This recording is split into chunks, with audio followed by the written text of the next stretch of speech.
I'm your host, Lauren Meadows of GatorMadeMedia.com with the best shoe game in the Gator media. And unfortunately, we are right back where we were 2 weeks ago with Coach Billy Napier on the chopping block. Just how much longer will Napier man the sidelines for the Gators? Did his recent comments signal the end? If so, what led to the historically bad record under Napier? Where did he go wrong? And when will and who can lead the Gators back to national prominence? We talk about all that and more with Rob Browne of SEC Sidelines, an 11-year NFL vet and co-host of SEC Network's Read and Reaction, and SEC Nation analyst Roman Harper joins us to break it all down and tell us what is going on with the Florida program.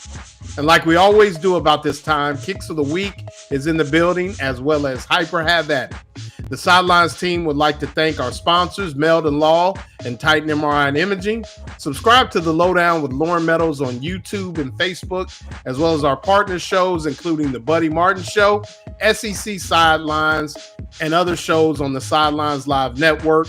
And follow yours truly on Instagram at Ohio Gator for Life and X at Real Ohio Gator.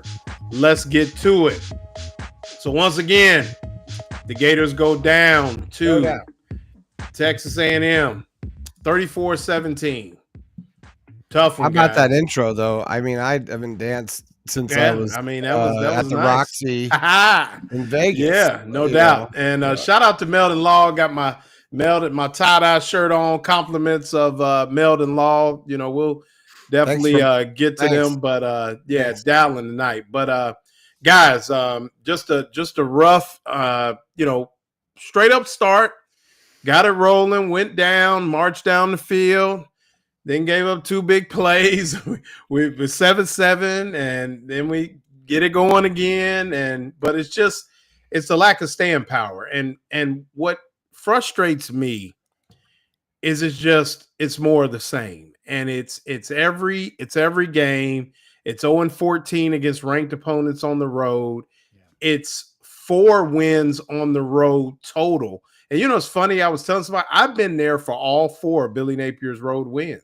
I've been at every single game live, and it's only 4. So, I mean, that's, but I think, I know you guys listen to the press conference. When a guy starts talking about why he is getting paid what he's getting paid and kind of starting to justify the buyout, I mean, I think the writing's on the wall. And unfortunately, what I still cannot believe is that a place like the University of Florida, how they are closer to Nebraska than they are Georgia. Florida is in jeopardy. If they make a coaching change and this one isn't right, they are literally going to be Nebraska. This will be the 7th head coach since Steve Spurrier. And Rob, I mean, I just saw a team that, I mean, we talk about an offensive coordinator, and I'm going to tell you guys right now, I know enough football to know that the offensive coordinator is not the only problem. You see a team that is getting pushed around. You see a team that's getting bullied. And I never saw a coach step to the podium and tell me about a kid running 25, 26 miles, all these strength gains, things like that were supposed to be so prominent, and they're not showing up on the field. And I think at the end of the day, and we'll talk to Roman about this, all the other goodwill, and like this weekend, they're going to talk about the Gator Made program, and it's excellent. They're going to salute all the support staff. They're excellent. The new head coach needs to keep some of these people. But the thing that I don't understand is, how did we lose sight of 12 Saturdays in the fall, Rob? 12 Saturdays. That's all that matters. 9 times.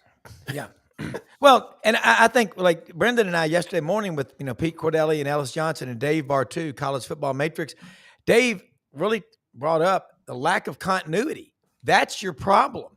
You don't, and listen, Roman, by the way, he works out every day, and he's been out of the league for about, I don't know, not that long, but he still takes care of himself. It's something you can force a guy to go to strength training, but organic, passion is really what makes it happen.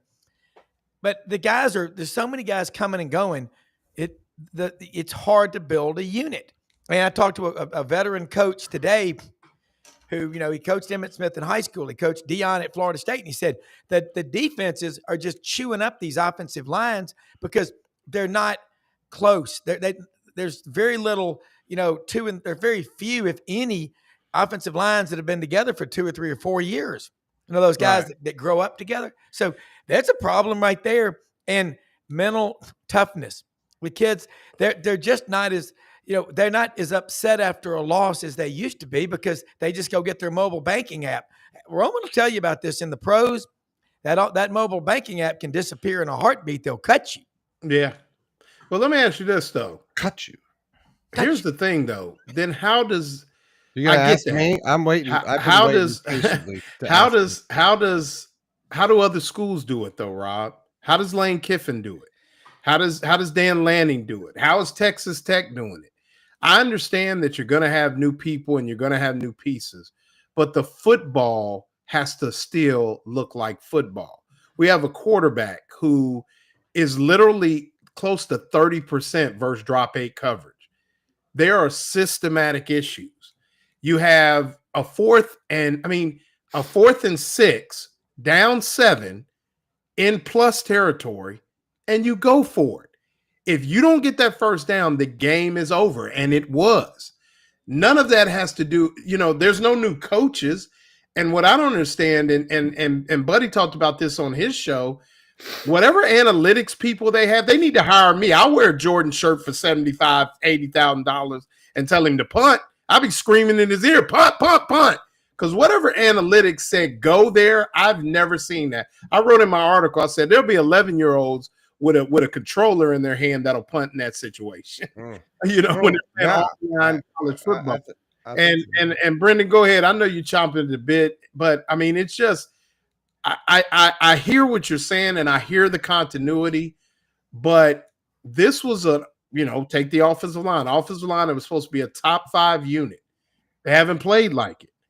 And a lot of that falls at his feet. So, when we get Roman on here, he watches them practice. He sees teams. I want to know, what is the sauce that a Lane Kiffin has, that a Clark Lee has, I don't know the coach Texas Tech right off. What is the sauce? Even a Jeff Lebby who has his team playing better, and Lord knows we better be ready on Saturday because they are a lot better up front than they were last year when we kind of dominated them.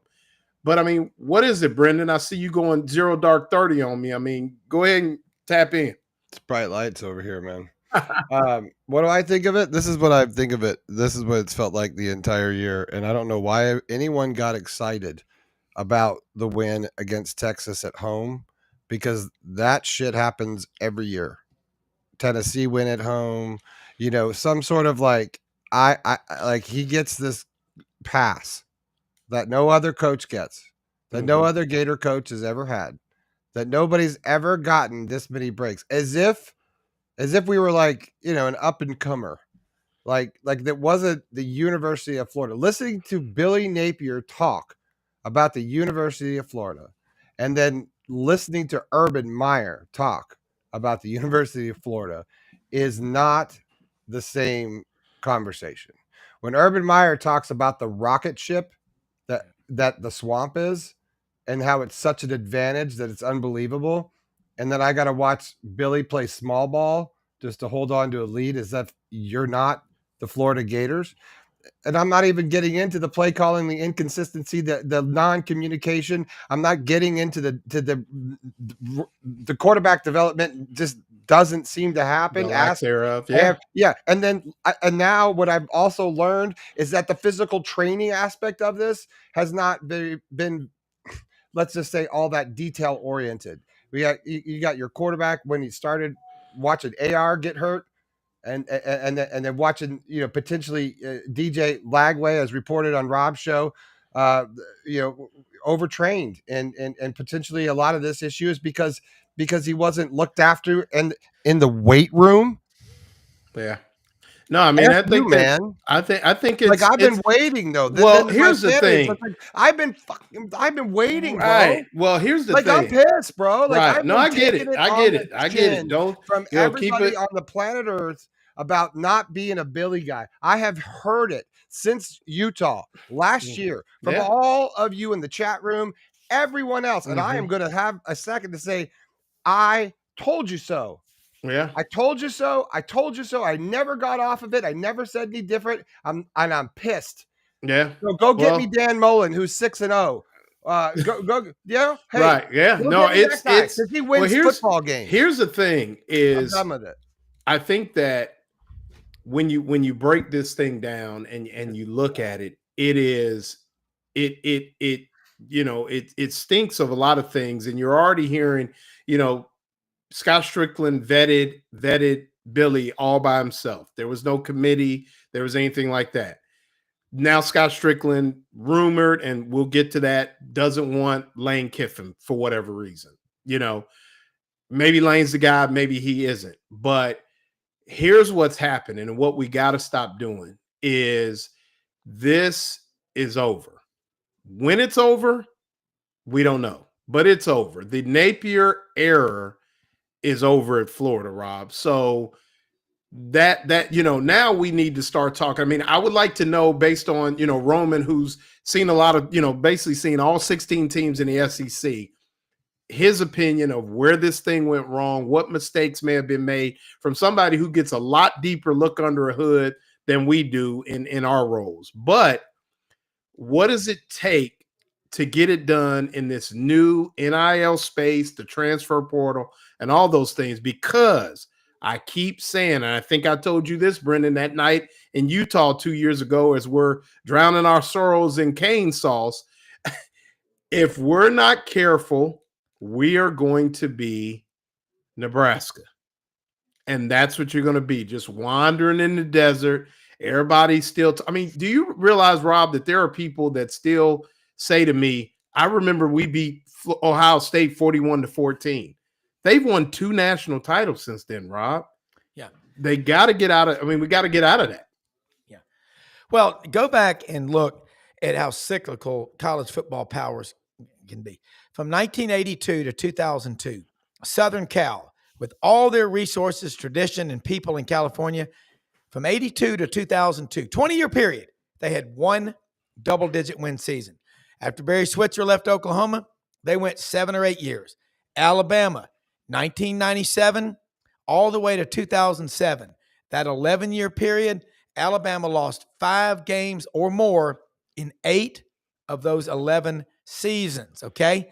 It is cyclical, and you keep changing coaches. It's like trading too aggressively in a stock portfolio, a hedge fund, a mutual fund, money man. You'll do 2 things. You'll lose all those good stocks because you get impatient and you incur a lot of short-term gains or long-term capital gains. Either way, you're eating up a lot of your profit because if you don't have something better to buy, don't sell or don't sit in cash to them. It's the same thing with coaches in Nebraska. Wow. Nebraska fired Frank Solich. His 7-year games. Yeah, exactly. But he went to the Miami, Ohio Bobcats. I mean, they just play great football on all levels in Ohio. That's a state. It's the Alabama north of the Mason-Dixon line. I really think that you look at, Steve Spurrier, Urban Meyer. But you know what? Ray Graves in the 60s at Florida, go back and look. I think the guy won 71% of his game. Yeah. Florida had a coach in the 40s, the 50s, the 60s, and the 70s. I think they had like 9 or 10-year runs for all those coaches. And then Urban Meyer. You know what I like about Urban Meyer? You can pick at him. You can go find anybody and tear him apart. He instilled toughness, alpha male culture. It's the only thing. And this myth that these kids can't be coached tough or you can't coach them tough. You know what you do? It's like at Ranger School when I was a reporter at Fort Benning. Find the quitters right now. Quit on me. Quit. Because if you quit in combat, it ain't going to be a good situation for you and everybody around you. Find out who wants to be here. And if you only got 55 players come game day, fight with those. But you cannot keep coddling and playing, trying to be best friends with these kids because you're worried about them going in the portal. The portal's the problem. It ain't NIL. And so if you could have some continuity, it'd be a lot better. Right. No doubt. And Rob, you're a perspective guy. So I agree with you. You can't keep rotating coaches, things like that. So I want you to play devil's advocate for me before we get Roman on here. And if is there a situation where you can make and let's just say then for the fact that not turning into Nebraska, not turning into some of these old other programs that I say wander in the darkness, looking for the last, USC's on their way there, looking for that, grabbing at that to reach it and get back to it. You're a perspective guy. You look at stocks and things long term. Is there a reason, just humor me, where Florida would even entertain keeping Billy Napier for that fact, to close the revolving door? You go in there and you tell him, we're going to hire a great offensive coordinator and give you another year, but you've got to stay out of the way. But you can't keep a guy if the overall culture keeps sinking deeper and deeper in the quicksand. And it sucks to keep changing coaches. Go look at Dan Mullen. 3 years in a row, New Year's Six bowls. He made that comment after the Georgia-Florida game. We'll talk about recruiting when it's recruiting season. And now I thought Billy Napier had a good pedigree, but just because he coached with Dabo and coached with Nick Saban, that doesn't mean split, okay? That doesn't. It look at Matt Rule's record against top 5, top 10 ranked teams. It's awful. The standard, when you have a standard, it's like the Marine Corps. Battles fought from within. You learn how to fight on your own. You've got to Urban Meyer, go back. Every recruit that Florida brings in, go watch Swamp Kings. I tell you what, say what you want. We are missing the boat saying you can't be tough on these kids. They want to be pushed. If you keep lowering the bar, what do you think is going to happen? And I want to see these kids crushed after a loss, because that means they're going to go work hard to avoid that happening again. And this victimization, the officiating was bad. Coaches, get over it. Mm-hmm. Quit blaming the officials. Okay. All right. The link, Roman said the link that you sent didn't work. Go ahead, try to do that again. Roman will be with us. But Lauren, Brenden, y'all know football at Florida. You've seen the best, everything in between, and the worst. Mm-hmm. And both texted it to you, Rob Browne. Oh, okay. So a lot I'm of sending people. it to him. Okay. So a lot of people will come out and want to criticize a coach. He's too tough or what. You better be. These kids, they've got to be pushed to the max. I think you asked it, but you're going to have to deal with the fact that they don't have to either. So they're not going to if they don't have to as well. So there's a hybrid. They're going to have to figure it out. And what you asked me what the difference in like a Lane Kiffin is. Look, it's kind of simple because I've worked with 18, 19-year-old kids in the past in my life. And I'll tell you what, from dude to dude, you just better be cooler. You got to be kind of have a swagger, and you better be able to back it up, because those guys like to talk smack to each other. They like to play, and they like to win, and they want to be on a winning team. They like to follow into battle. They want that person that's got swagger, but is not over swaggered, like someone at LSU when he tries to dance or when I try to dance. Yeah. I'm just saying that's not cool. Well, you want the troll. Like, give me the troll on X and all that stuff. He kind of gets the mentality, so he speaks the language to me. And I think if you've worked with that age group, I don't care who you are. The psyche is still the same. You believe in them, and you think you can win. You think you can win. Well, I've heard that players don't think from actual players' mouths say off the record they don't think they can win. Well, let me throw this out, and here's a good point. Gregory Mead says, I know people are comparing records of previous coaches, but I would have to say that their schedule was quite a bit easier. I don't agree with that. There was at least 4 or 5 teams, maybe not in the top 25, that were beatable. When everybody on your schedule is in the top 10, that's pretty tough to come out on top. What I want Gregory Mead to do is follow then with what record is acceptable with these last 2 seasons. What should Billy Napier's record be then? That's what I want to ask. And they lost to South Florida, as Brenden Willoughby so pointed out. So we're going to engage a little bit, because I've heard that. And that's been the thing as well. The schedule was tough. Well, I understand that. Here's my biggest problem with schedule people. You want to say all the schedule was tough. But then whenever somebody says something, you want to poke your chest out and say SEC, SEC. You don't get to have it both ways. And here's my thing. Would you rather play, hear me out. Would you rather play Mississippi State or would you rather play South Carolina? Would you rather play? Let's ask Roman Harper, who just got into our. Well, there you go. All right, bring him in. We are joined by 11-year NFL vet, co-host of Reading Reaction, SEC Nation analyst, Roman Harper. How you doing, sir? I'm doing well. How about you guys? How are you guys? All right. Thanks for joining us. Hey, for Roman. Sure. Just unpacking a lot. Obviously, to the debate. Yeah, we were. You were here 2 weeks ago. You picked the Gators to beat Texas. You got to jumped out on a limb there, but after things went down to Texas A&M, the Boo Birds are back, and it pretty much seems to be the beginning of the end. And for someone like yourself who gets to kind of really look under the hood of all 16 teams, and from what you've seen from Florida over the past 4 years, just in your opinion, I mean, what mistakes have been made? I mean, you've been on good football teams at every level. Where did what was missed at a school like Florida with a fertile recruiting ground, a lot of resources? Where has this thing been missed to where Napier has had a historically poor record in your opinion?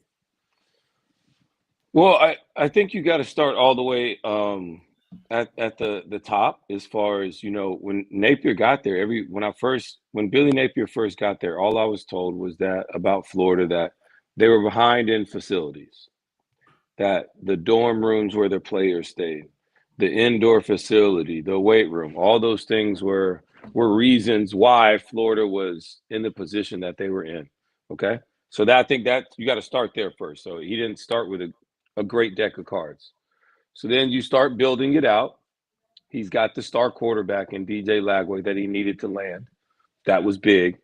He's got some really good wide receivers that are all freshmen right now that are really standout players. So, and the defense has improved because the first and second year when I watched them on tape, they were horrible defensively. Todd Grantham was the DC, right? No, it was Stacy. I can't remember. It was somebody at first. Andrew Tony. There, right? It was Tony. Last name Tony. So, and I'm not blaming the DC as much as the defense as a whole. I just don't like talking bad about players. But so, they were missing things defensively early on when he got there. And then all of a sudden now he gets the quarterback. Look, it's been one thing or the next. At the end of the day, it is a performance-based business. That is football. Yeah. And so when I look at football from my highest level, where I look at it is like, it's all about, did you make the play or did you not make the play as a player? And as a coach, you're ultimately judged on wins and losses. And right now, Florida's not won enough games for us to talk about how good of a job Billy Napier's done. But the one thing about this team under him is that when their backs are against the wall, they come out and play for him. So that was the one thing. That's why I picked them against Texas. So, as you you mentioned a lot of things, and I think he has done a lot of great things with player culture, player experience, things like that. But it's always occurred to me, and maybe you see them, they always look like a football team with all those things in play. And, they didn't always have the youth at receiver and different things like that just didn't practice very hard. It was like they were losing games Monday through Thursday. And, I've never seen them practice. Oh, okay. I don't challenge. I've never seen them practice. And so I can't speak on that. But I will say this, that how you practice is how you play. Mm-hmm. And for me to hear that DJ Lagway, like just a couple weeks ago, was his first time like having a real practice throughout the week, like where he can go live, good versus good. Like that sets this team backwards as well, because all the reps that he got the first 3 games should have been all the reps that he was getting in spring practice, developing that communication, that chemistry with his guys, having just a better sense of like real live bullets coming at you, the game reps. Like, how do you get in football shape? Playing football. So that to me was a big red flag coming into the season for Florida. I've said that multiple times, even before the season was happening. I knew that was going to be an issue because ultimately you have to play football if you're going to be prepared to win games. And so that kind of set them back. And look, man, Texas A&M is a better team, flat out. And Florida made some mistakes, but Texas A&M makes a lot of people make mistakes on what they do defensively, especially on third down. That's why Texas A&M has been such a tough out. They're winning on third downs. I think Florida was 1 for 10. I mean, same as who is that? Mississippi State, 1 for 10. It's like 3 which is better than 30 something. Yeah, but over the last few games. Yeah, better than Auburn, who was 0 for 13. Sorry, Rob. Oh, I know. Trust me. Pour it on. 0 for 2 on fourth down. Auburn, I told you he's the truth broker. No doubt. Does the dress make me look fat? Yes. I guess it just, and like I said, I'm not a person, I'm a former coach. I coached one of your former teammates in high school, so I'm not, this is definitely, none of us want to see coaches get fired. And, it's how do you? Yeah, but the dominoes have already fallen.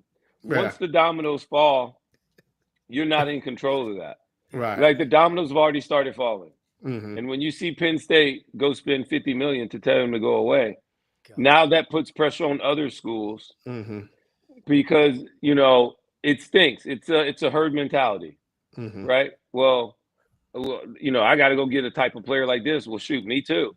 Right. And then all of a sudden you don't want to be the last one in, right? It's like real no doubt. Absolutely. But Rob and I were talking about this. Yeah. It's going to be a lot of jobs. Because it's going to be a lot of jobs open. It was none fired last year in the SEC. None. Well, that's not going to be the same case this offseason. So, and it's interesting because we'll see if Bobby Petrino actually has the ability to keep that job in Arkansas. It's weird, but I don't even want to talk about that one. Sorry, Rob, again. Oh, no. So when you talk to coaches, Roman, in this new landscape, and it is a results-oriented business, what is the conversation with dealing with the changes and what they're going through, being able to maintain, a certain standard in this new normal with NIL and the transfer portal, and maybe what, in your opinion, separates a guy like a Lane Kiffin who has kind of mastered it, an Eli Drinkowitz that seems to have mastered it, being able to change and take some movable parts, and a couple others that have been able to kind of sustain it. Is it a constant conversation, or is it just, let's grab what we think we can get and practice as hard and put it all together? So I haven't actually spoken to these coaches about that. So I don't want to put words in their mouth about how they handle it. I will speak on the two coaches, my opinions on the two coaches that you brought up, and Lane Kiffin and Eli Drinkowitz. Number one, I think there are, unapologetically themselves all the time, and they're genuine, both of them. Eli Drinkowitz, I remember doing an interview and we had the quarterback, he slipped my mind right now, for Missouri. Prabula? Yeah, Bo Prabula, yes. And somebody asked him if Eli was cool. He was like, dude, Eli's not cool at all. And then Eli walks up and is like, I'm the most non-cool coach in this conference by far. And so he's unapologetically himself. And when you're genuine like that, you have a good staff around you. Missouri's not bad. I'm telling you, I've been to Como a couple of times. It's kind of a vibe. So you're able to recruit. Missouri also has things within the state where that's helped them lock up their own players inside the state of Missouri with some legislative things that they've done. So collectively, everybody's all in. That helps you. And so those things right there, just everybody all in.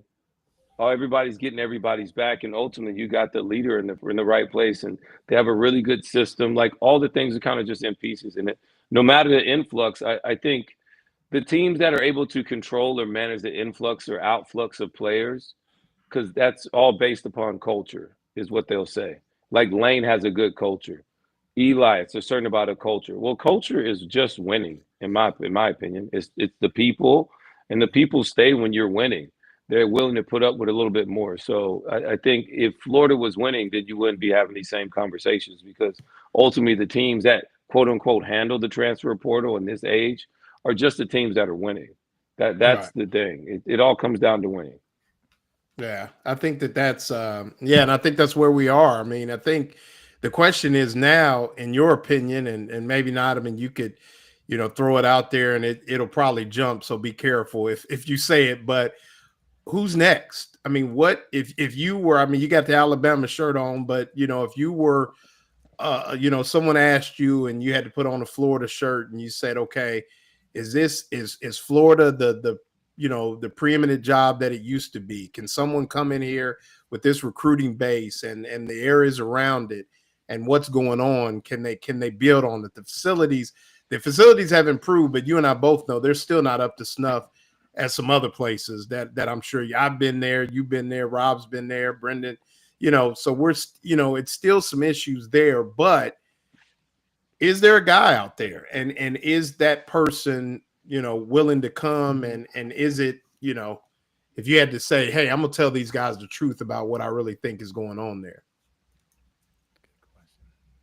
Well, first of all, I would always just tell the truth, because that's just what I do. You might not like it, but I'm honest. Right. Florida is a great job, right? Supposedly. I mean, I don't think it's like lost it that much luster. Still, but I just think in today's environment, all the coaches that Florida is going to want, if Billy Napier is released of his job and his duties, because this team could all of a sudden go on a run. I don't think it will happen, but they could. Like, who's going to, like, the coach that Florida imagines himself being with, right? Because it's like you said it, not me. Is Florida as pretty of a job as it used to be? I think if you come at the right coach, it's very attractive to that coach. But who are you guys going to attract? And when you go for that coach, who are they going to leave? I'm more concerned this year specifically with the SEC about other SEC teams poaching current SEC coaches at the end of the season. I'm very intrigued if that actually happens, because that really doesn't happen too often inside this. You get assistants, but never like head coach to the next one. That just doesn't happen a lot. Last time it was Nick Saban left LSU, but he went to Miami first. Right. Yeah. And I think that's, I think maybe the Tuberville jump from Ole Miss to Auburn or something like that. Yeah. That was I remember. He wasn't going to leave it in a pine box. Remember that one? Yeah. Yeah. And and that's what I tell people. You throw these names out there, Roman, and it's like, you hear Signetti. You should have known, Rob. Yeah. He was going. Rob, you should have known that he was going to be a politician after. Oh, absolutely. Right. Yeah, no doubt. We should have all seen it a million. We did. We saw that coming, no doubt. But that's the thing. You hear the names like Signetti, Drinkowitz, Kiffin. And my question to people, Signetti, and I'm like, why would Signetti leave to Indiana? Right. And I'm like, what if they all say no?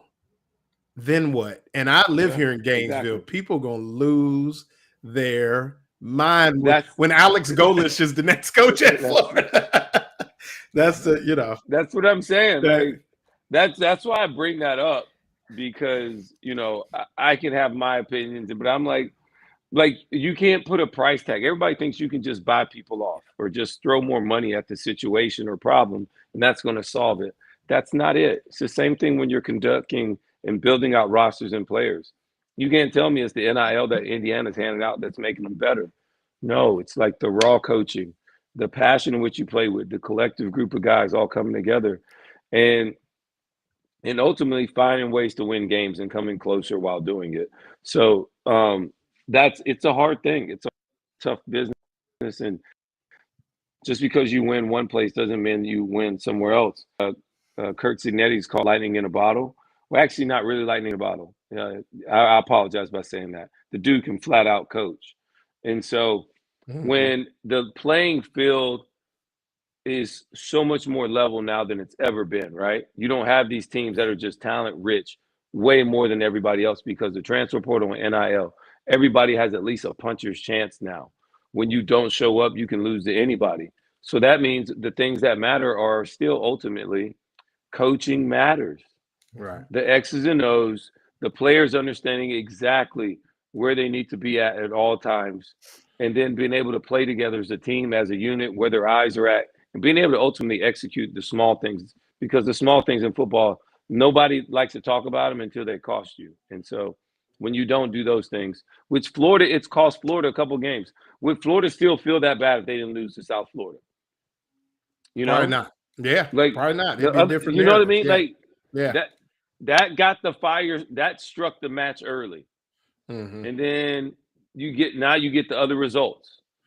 And so you had the 5 interceptions versus LSU, and you're just like, what are we doing? Mm-hmm. And so you lose that game when your defense plays good. And then, it's just all the little things. And it's been a spiral effect ever since. So, it's interesting. And I didn't think Sam Pittman would get fired in 3 or 4 games. That was wild as well. So it's college no doubt. football. I mean, Rob, you remember a certain Tuesday show when I told the Florida fans to buckle up before the South Florida game. You did. You remember that? I said, buckle up. I said, that game is going to be a lot tighter than I got a question. I told you to buckle up last year. Could I have a question? Could I have a question for you guys? The floor is yours, sir. The Florida fans. Okay, so why is it that I feel like, when I was there, I tried to act like, the fans, because ultimately I think a lot of fans like Billy Napier because he's a nice guy. The players enjoy having him as a coach.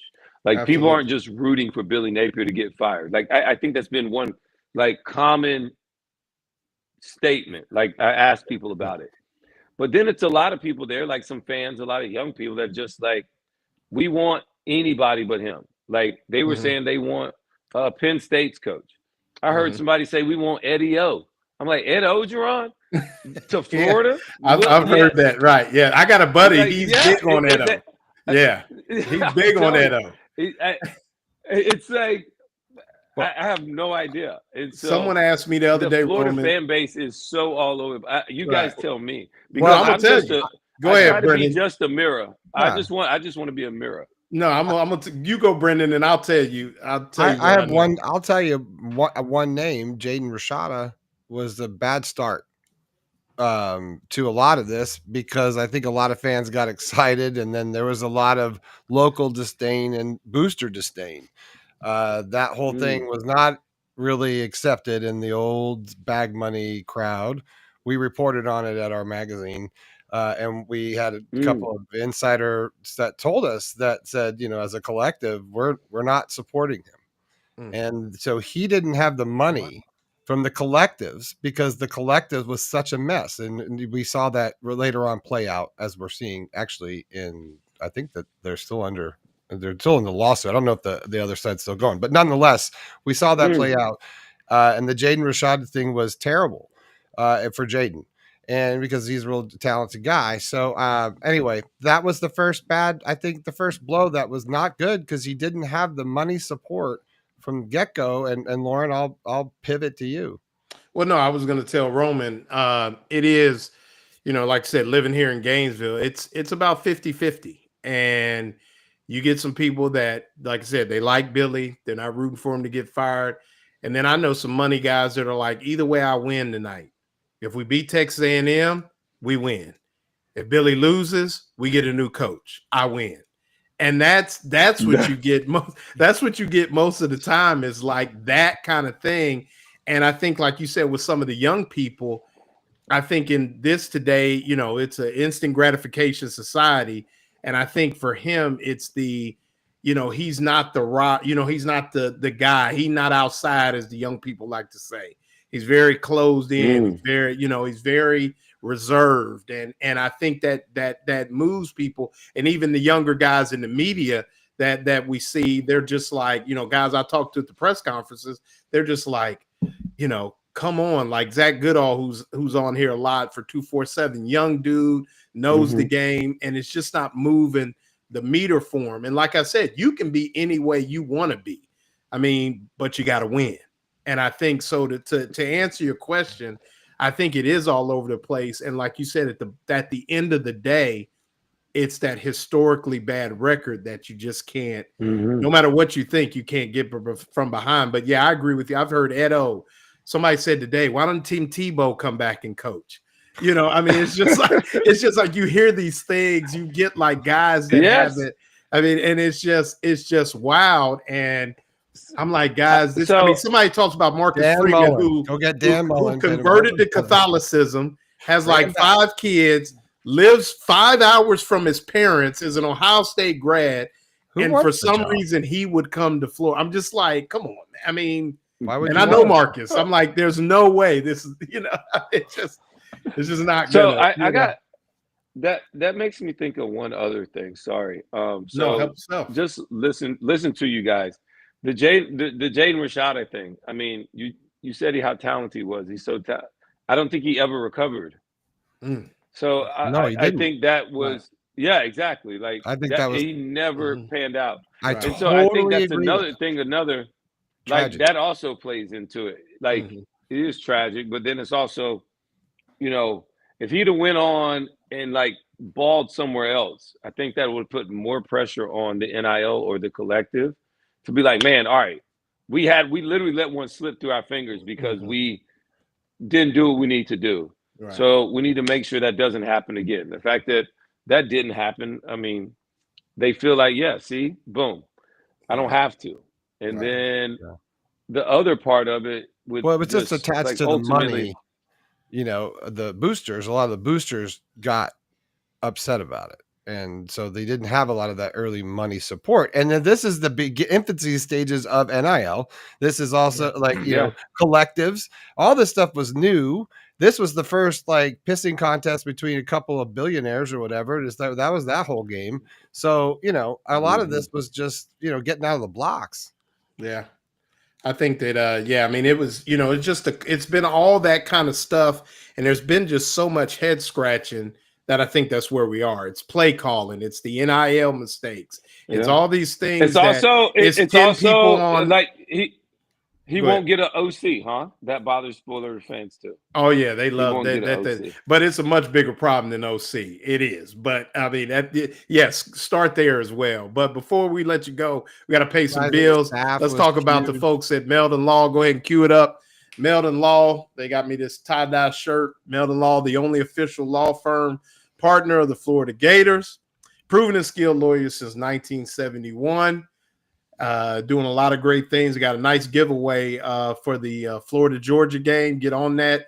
2-night stay, steak dinner for you folks. So if you win that, go ahead and follow that on Facebook, and Meldon Law take care of you. But they're also giving away championship rings, Roman, at one game. First 10,000 people get a championship basketball ring in a few weeks. So doing a lot of things at Meldon Law. So Meldon Law. I mean, that's how you get people to show up. Look, it's okay. Yeah. Florida's a basketball school. Just Blue blood. You guys Blue blood. Blue blood. Yeah. No doubt. You guys are a basketball school. Well, Alabama, I claim it, bro. You claim it? It's going down. It's going down in the Coliseum now, huh? Yeah, going down. We got all kinds of lights and stuff in there now. We're different. Oh yeah, it's fun. And we about to get after Auburn, who all of a sudden let the coach's son get the clipboard. It's fine. Right. We're gonna say about that one for sure. Speaking of hoops, I look forward to March Madness now. It's my favorite ones, apparently. Every week we do a little kicks of the week. I'm trying to get our sponsorship up, the GOAT or StockX. To holler at us. So every week we so I'm coming with the Jordan 14. So this we kind of featuring shoes you can wear to the game on Saturday. So this is the collective from the collection, the Jordan 14. I think the orange and the white. So crazy. Trying to what's that now? That's a crazy how many shoes you got, dude. I mean that's cool, but I don't drink, I don't gamble, so it's kind of there's no vices. Yeah, no vices for sure. But one thing I want to ask you, Roman, and just humor me because I'll probably send him this clip. Give me a Kurt Coleman story. I know you played with my man Kurt Coleman. I had the pleasure of coaching Kurt as a high schooler, great young man. got a tequila out now. I don't know if you saw that, but it's got a championship tequila or something going on. But got any Kurt Coleman stories for me? I know he does drink tequila. When he does drink, he doesn't do that often. But I like that's why I call him Fun Kurt. So look, I love Kurt Coleman truly, man. He was a great teammate. He played safety beside me in 2015. He had 8 interceptions. He had an amazing year. But the really good things is that, you know, I'm not an early morning riser, and he liked to watch film and just trying to get me to be a good team guy, and I hated it. But he used to make me get up with him and watch film early in the mornings.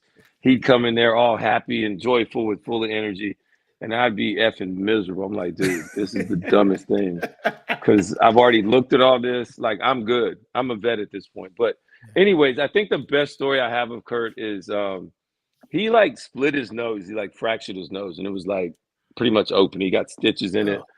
And then we're playing in some game. I forget. It was later in the season. I forget who it was against. But he like had a hit or something and like split it this time. So now it was like, but it like, he had a visor. So it looked like in the movies where you see like a dead body or like somebody's blood just splatter against the front windshield of a car. Okay. That's what it looked like, right? So the play's happening. They're trying to speed it up. He can't see because it's like blood all on his face mask, well, his visor. And he like yells my name because I'm like closer to our sideline. So we safeties, we get the play call. Like, I don't ever go to the huddle. I just get it. I get the hand signal, and then I do what I need to do. I relay and talk and communicate. So I'm getting it. Boom. I tell my corner. I look over at Kurt to kind of make sure we're all on the same page after I talk to Luke and TD. And then he's like telling me what the call is. And he's like, just blood. Just like, I look at him. I'm like, dude, I can't even look at you right now, bro. Like, just, and I just like do the hand signal to him, whatever the play was. And just like, he's like, bro, what are you talking about? I'm like, dude, like, have you seen? I'm like, look at yourself. Like, you can't even see. Like, what are you doing over there? And all this is literally happening in the middle of a game. And I'm like, bro, like, what do you, I can't take you serious right now. So, but he did get cleaned up. He got his visor cleaned up a couple of plays later. But that's probably my best Kurt Coleman story. That and that we call him light skinned Larry. And he acts like a diva sometimes. Yeah, he does, and he is very light skinned. So that's that's for sure. He is. Brutal. Yeah, but shout out to Kurt, man, great dude, and very proud of the work. Hey, Rob, what you don't know, Rob, and what you also don't know, Lauren, is that you know, sometimes in DB rooms you got team light skin and team dark skin. Okay. So we like some are like right there in the borderline. Some not trying to be on team light skin. Okay. You know, unless you got tattoos, then you can like pass. That's why Kurt. Well, you don't know much about. You got to like You don't know much about his high school. His high school was team light skin. So it's a lot of lived in the suburbs. It was a lot of them. So that's for sure. But we call that the suburbs. Yeah, no doubt. That's I'm putting myself out there as well. But all right. So where you guys this weekend, Roman? Where can they catch you? Where you going to be this weekend? We are going to Tuscaloosa, Alabama for the third weekend in October. A great battle between Tennessee at Alabama. Really excited anytime I get to go home to Alabama, first and foremost. To get to see my mom, my dad probably. And then, of course, Tuscaloosa is my third or home, probably, I'd say. Okay. Second being New Orleans. But, yeah, man, it's always special because I chose to go there. And really looking forward to this game. Tennessee, they're winning at a high clip right now under Harper. They're just a really good team. They're solid. What they do offensively can always present problems versus any team. And then right now, it's going to be interesting because their running back got hurt, Bishop. Dwayne Bishop got hurt, kind of got rolled up. Be interesting to see how this offense continues to run the football at a clip that they try and do it at when he's been their best running back. And this team, as far as they spread you out, they still are a run-first team. That's where they build everything off of.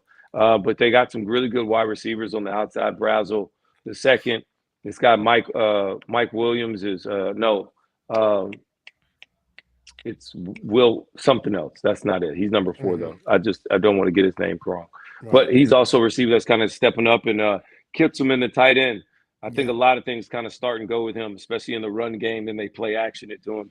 Alabama's going to have their hands full trying to stop this offense. But ultimately, Tennessee played not good defense at all last week versus Arkansas. So they got to get off that trend if they want to beat Alabama, because right now Alabama's been electrifying offensively. Very, very efficient. Very efficient team offensively. Ty Simpson throwing it to a lot of different players. Everybody's getting their touches. That's what makes them really hard. Is that the hard to stop is that you can't just, we're going to take away Jeremy Bernard. Okay, we'll do that. We're going to throw to Isaiah Horton. We're going to throw it to these young boys we got out here too that can go ball and go get it. So Alabama's looks, and they've been great on third down. To me, the third down continue to sustain drives and been able to effectively run the football. Alabama's been really, really cool. Really good. No, it's been fun to watch Caden Proctor get his touches too. That's been that's pretty cool.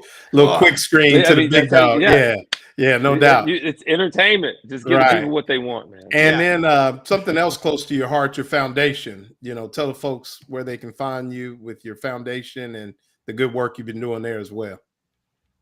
Yeah, man.